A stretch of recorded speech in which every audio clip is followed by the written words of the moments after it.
Alright, we have made our steering rack brace for the Camaro. This probably doesn't look like most steering racks because my build is not like most builds.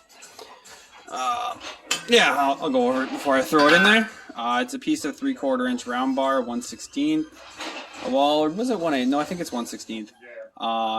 Piece of 1/8 flat on there, 1/8 angle.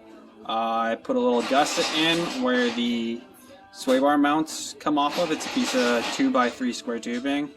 Or is it 2x4 square tubing that comes down and the mount goes off that. Pretty overkill for what it is, but there's a little gusset now added to the frame and to that, and this bolts there. So it's a very secure location. And then I made spacers for my steering rack, as you can see right there. There's just some 3/8 plate with a hole drilled into it. Yeah, and then yeah, that's where the bolt hole goes there. Just connects it and kind of stops the steering rack mount from ever having any pull down. And the fact that the bar, like this, goes across, it also stops kind of any sort of twisting or movement.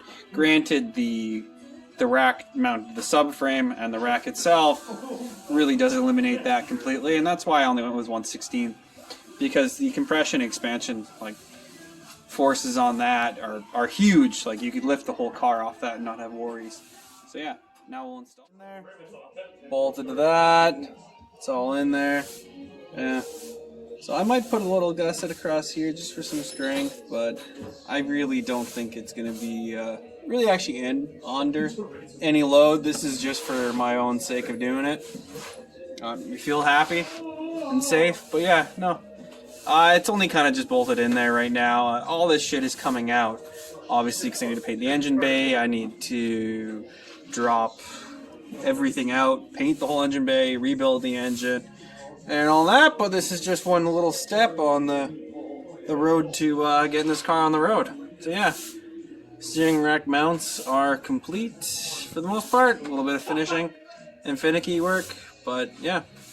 Smell you guys later.